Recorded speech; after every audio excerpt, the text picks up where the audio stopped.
All right, welcome back, boys. Today we're talking about a reality of breakups and divorces that you're probably never going to hear anywhere else. On one hand, we can admit heartbreak is no joke. It's tough. And yeah, you'll eventually feel better.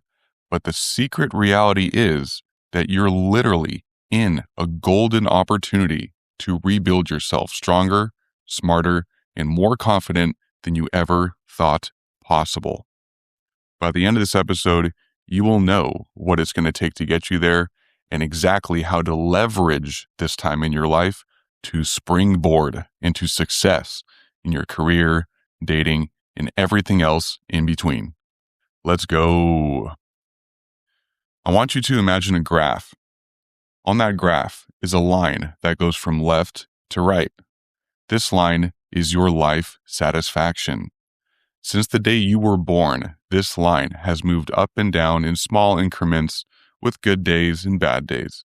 You can call the relatively flat parts of this line your baseline. Something horrible that happens may cause a dip downwards below your baseline and big spikes upwards above your baseline when something awesome happens. But it usually levels off at your average eventually. For new relationships, obviously this is going to cause a big spike upwards. Then a breakup causes a huge crash that dives down way below your baseline. For those of you whose life satisfaction curve is at a low point, realize that you not only have tons of room to get it back up there, you actually have the potential to get your baseline above your average from before the relationship. In other words, making your average days even better than before. And when you apply the concepts in this episode with diligence, the progress you make while you're still at this low point will make amplifying your results in the future that much easier, simply because you will have a rock solid foundation that you built while you were in this low point. Okay, so how do we accomplish this? There are 3 things you need to springboard up to that point and beyond, and they are time, mindset, and action. Let's talk about your time first. When your ex left, she handed you your time back. You don't have to share your time with her anymore. You no longer have to do all the extra errands, the shopping, the dates, the talking, the arguing, the time with her family, etc. Now, with this newly available time, it's really easy to get lost at sea. All this time alone feels like this daunting vastness that surrounds you. With that in mind, obviously there are 2 roads you can go down. You can fill that time with pleasure-seeking activities that you can use as a distraction or coping mechanism. In essence, not really doing anything to build yourself stronger and more or less staying in the same spot. The other road is one of rebuilding. This is where you're doing anything you can to help pull yourself out of this slump and soon start learning what it will take to rebuild into a life that was even better than before. But, of course, we have to be realistic about this. If you're still being weighed down by the raw, shitty feelings of heartbreak, it can be extremely difficult to find the motivation to do something as simple as getting off the couch. But let's say that you're a couple months into this breakup and you're finding it easier to get started on something great. Trying to rebuild too quickly can actually lead to you giving up. And this isn't me saying that you're weak. I'm just trying to be realistic about how easy it is to give up when you've bitten off more than you can chew. Because you're probably still working your day job, taking care of your kids, all the chores, etc. Even those things by themselves can be difficult to trudge through. Then you add a bunch of self-improvement shit that eats up the rest of your time. You could have a recipe for failure. And this is basically learned helplessness, which some of you are recognizing from episode 3. The key here is to start small in terms of your schedule. We're going to cover what actions you should plan first here in a bit. For right now, though, all you have to do is take a look at your free time. What do you see yourself doing with all of it? Are you watching TV? Are you doom scrolling on social media, ordering junk food, hanging out with people who aren't going anywhere in life, on hookup apps? Or are you already in the gym, out socializing, making healthy meals, anything productive like that? Really think about what you're doing with that free time these days. Next, I want you to categorize what is productive and what is not. If you have productive shit in there, obviously keep it. But for the non-productive stuff, start thinking about what you can cut first. What will be easiest to do away with right now? For a lot of guys, it's actually social media. Social media is actually not good for your self-esteem, even if everything in your life is going okay. It seems that you either get people who are constantly whining and being Debbie Downers, or people posting about how amazing their life is. Either way, scrolling past both of those things is not going to be good for you right now. And besides, why do you want to be constantly looking at how other people are living their lives? This time in your life is about you.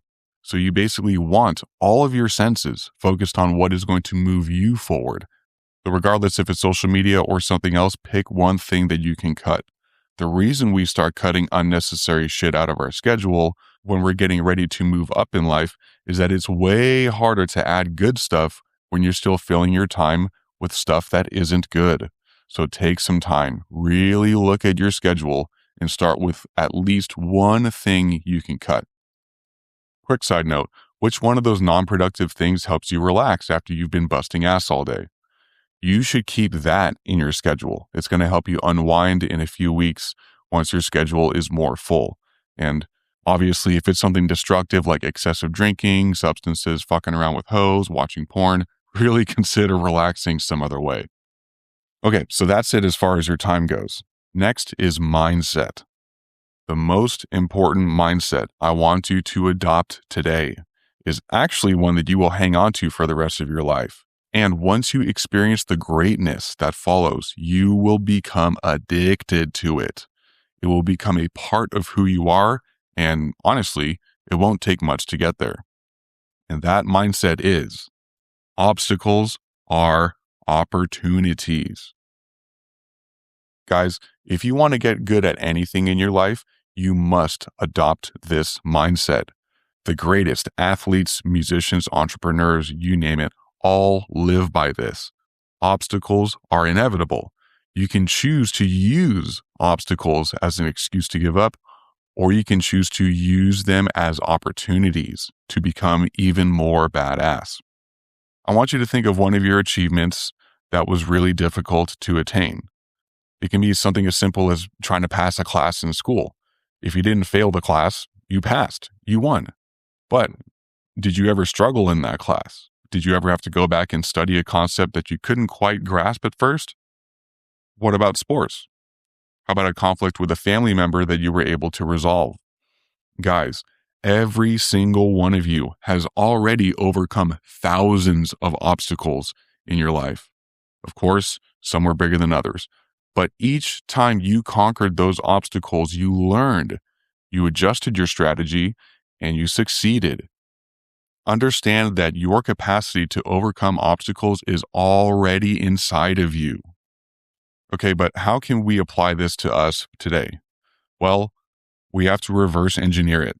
We have to intentionally set goals that will have obstacles. And we're going to do that here in a bit. But why make life harder? Why not just stay exactly where we're at and avoid those challenges? Well, that's a great way to stay exactly where you're at, keep dating the same caliber of women, and to look back in 20 years wishing you had taken this opportunity to chase your goals. So yes, we have to set goals that will have obstacles that we will expect to run into. But the secret is not to achieve a certain level of money, status, or fame. We pursue challenges filled with obstacles to build our confidence. Because honestly, your confidence doesn't give a shit how much money you have, who knows your name, or even who you're dating. I know guys who are flat broke and way more confident than guys who make more in a month than you and I make in a year. But understand that confidence is the bedrock of whatever goal you want to achieve. It is the foundation of your ability to overcome obstacles and keep pushing forward. Your confidence will also get you the social life you want and the high quality women you will be able to choose from. The best way to build your confidence is to not only accept that obstacles will come your way, but to have the willingness to welcome those obstacles. purely for the fact that you will find a way around them, learn and adjust your strategy, and succeed. I mean, this isn't to say that you should be thinking, yeah, I can't wait to get a gym routine so I can experience muscle failure. Yay. No, it's more like, I can't wait to learn what it will take to keep going when I encounter these obstacles. I can't wait to get creative and adjust my plan to elevate me even further. Let's say that you and a coworker started a new job at the same time. They work 40 hours a week and you work 50 hours a week. A year goes by, guess who's going to have more experience? Yeah, obviously you are, because you have hundreds of extra hours of encountering obstacles they haven't even seen yet. Guess which one of you is going to be favored for that promotion? I think you get my point. Obstacles are opportunities. Yes, sometimes they suck. But just like a good gym routine that breaks down muscle to make them stronger, overcoming your obstacles will make you stronger. And boys, overcoming your obstacles not only reorients yourself in the right direction, it propels you forward. It's kind of like drag racing. You race until something breaks or blows up. And yeah, that's a shit feeling. But then you take a breath, you figure out what the problem was, and replace it with better parts that will help you go even faster. And lastly, the bigger the obstacle, the harder you will bounce back. Just like this breakup. All you have to do is not give up. When you encounter an obstacle, take a breath and search for the solution. You will emerge smarter and ready for the next obstacle. All right, third point, action. Now that you're going to free up some time and live by the ironclad mindset to overcome your obstacles, it's time to make some action steps. Take some time after this episode to pick one thing you need to improve. And for some of you, you already know what that thing is going to be. Sweet. Take anything and everything into consideration. Maybe it's something you didn't have time for when you were with your ex. Now the gears are turning. More importantly, pick something that you know will easily increase your confidence. Some things to consider are your career, your health, hobbies. For some guys, it's signing up for a co-ed sports league. Some guys find that getting a project car to restore will be that confidence booster. Some guys take a look in the mirror and decide to work on their body. One of my best friends got divorced a few years back, and I recently asked him what he did to rebuild his confidence shortly after they split. And he was still really torn up about the divorce, and split custody of his kids was really fucking him up. But he basically said, you know what, man? With all that extra time, I actually started working more. Not only did it prevent me from getting too stuck in my feels, I focused on ways to elevate my performance at work, and it gave me a really big confidence boost. So boys, take some time and figure out one thing that you want to start improving. And don't worry if what you pick is just for fun. The key here is to start with something attainable that will give you more faith in yourself. So once you pick that thing, go back to your calendar and start blocking out time to work on it. Start small. Let's say it's starting a gym routine. One day you can plot out a half hour to look up gyms or programs in your area. Next day you commit to going there and signing up. The next day, getting some gym clothes. You get my point. However you decide to do it, these small steps that you put on your calendar for this new goal need to be non-negotiable tasks. What this means is that there is no escaping it unless, God forbid, there's some kind of emergency. Non-negotiables must be completed. The only reason I say this is that as you're listening to this episode, you're probably thinking, oh yeah, I can definitely accomplish that tomorrow. Easy. But tomorrow could bring different feelings or energy levels with it. You may come home from work and decide to skip your task and procrastinate. And at that point, you're just giving in to your feelings. Schedule a small step and make it a non-negotiable. And, of course, if you have the energy to do more in that moment, fucking do it. As you start knocking these small steps off your calendar, schedule some bigger steps. Soon you will start knocking those out of the park, and then that will be the time to set a more specific goal for some time in the future.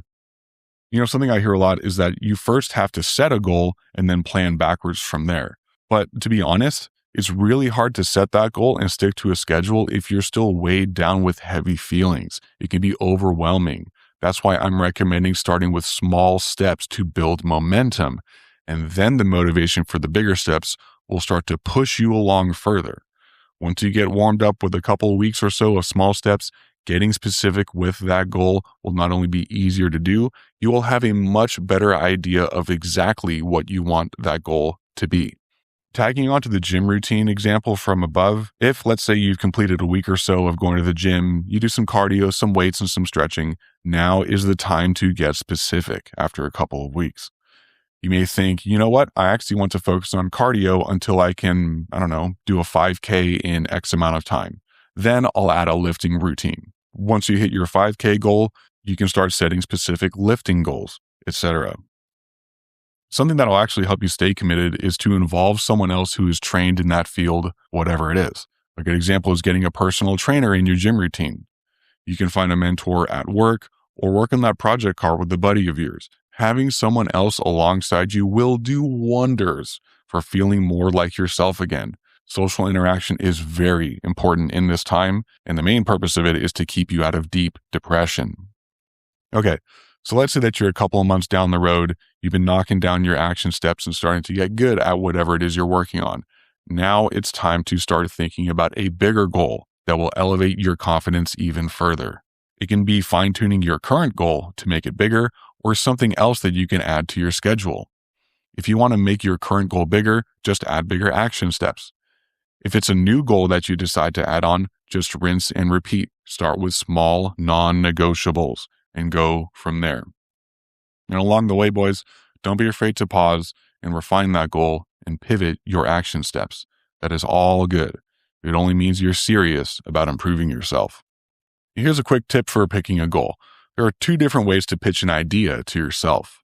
One way is to only pitch the benefits, and the other way is to also be realistic and open your eyes to the obstacles that will be in your way. Because if you told yourself, you know what, I'm going to start a business. I'm going to change the world to make tons of money. Yeah, that's attainable. But the more realistic approach is to add, yeah, but I'm going to have to put in a ton of work with no pay right off the bat. I'm also going to have to deal with setbacks. I might get burnt out, etc. After getting a good idea of those obstacles that will be in your way, if you still decide, yeah, you know what, despite those obstacles, I still want to work towards this goal, you will be much better equipped to handle those obstacles. So make sure you are going to be willing to overcome those obstacles when you are deciding on that goal. Bonus points if it's something that you would really enjoy doing. If you can see yourself staying in love with that goal, despite the obstacles that come with it, not only will you gladly overcome those obstacles, it's also a great way to stay motivated and not lose hope. But wait, so what's the point of all this? Just to fill your schedule with shit to do? I mean, anyone can go to the gym. How's that supposed to bring you above your baseline and start feeling more confident than ever? I want you to understand something, guys. When you start walking down this path, you will find yourself looking further ahead. You'll start seeing things you never saw before. You'll start realizing that massive goals that were perhaps out of your reach before, even when life was great, are now within your grasp. Confidence building not only helps you feel and look better, it helps you see what you can accomplish next. But confidence doesn't add up. It multiplies. If you spend the next year on your goal or goals that will increase in size, you will start to notice bigger and better opportunities. And you're going to think to yourself, you know what? That would actually be awesome to achieve. Yeah, it's going to be challenging, but hey, those obstacles are just more opportunities, and I'll happily overcome them to get me closer to that goal. Then, at that point, you're going to be skilled enough in carving out that time and setting awesome action steps that will start taking you there. And you're going to have the mindset needed to learn from those obstacles and setbacks. Shit. From there, the sky is the fucking limit. You're basically set for life. Gentlemen, you are literally in your golden opportunity right now. Yes, this is a very dark time. You lost something that was meaningful to you. You put so much time, love, and energy into that relationship. But understand that you now have freedom to do things you didn't have time to before. You have the freedom to take that energy and redirect it. So go out there and start making small steps towards a goal that makes sense to you. Everything in your life will elevate as a result. And you better be prepared to become a better man, an even better father, someone people will look up to. And yes, somewhere down the line, you will find a high quality woman who loves you way more than any of your exes, supports you 1,000%, and is excited to walk beside you. I mean, shit, if you keep marching down this path, she might actually find you. A man who is driven and focused is extremely rare these days. You're not going to have a lot of competition. But of course, don't let the power of persuasion pull you off track. Stay focused and put your goals first. You'll figure out how to work in relationship time down the line. In fact, we're going to cover that in a future episode. Quick recap. Cut out the unnecessary shit from your schedule. Decide on one thing to start working on. Come up with small action steps day by day that will be a good confidence boost for you. Then set a goal, fine-tune it, and start making bigger steps when you're ready. Be willing to gladly overcome the obstacles that come with that goal. And fucking trust me when I say this, you will gain your confidence back faster than you think. You will start letting go of her faster than you think. You will become extremely focused, motivated, excited. You will have clarity and direction. You will feel your testosterone coursing through your veins. Your outlook on life will be awesome and positive. Any obstacle in your way is fucking handled immediately, and you will rocket forward after each one. This is your time, boys. This is your life. Welcome to your badass comeback. I'm leaving you guys with a quote from Booker T. Washington. Quote, "Success is to be measured not so much by the position that one has reached in life as by the obstacles which he has overcome." See you guys next week. Thank you for joining me in another badass episode, brother. If you want to accelerate into this new chapter in your life and get a boost into your badass journey, sign up for a free 45-minute consultation for post-breakup or divorce coaching. All the info is in the episode description. Also, please remember to like and comment. And if you know anyone who could use this info in their badass journey, please share this episode with them. None of this will be possible without you guys. So thank you again, and I will see you in the next episode.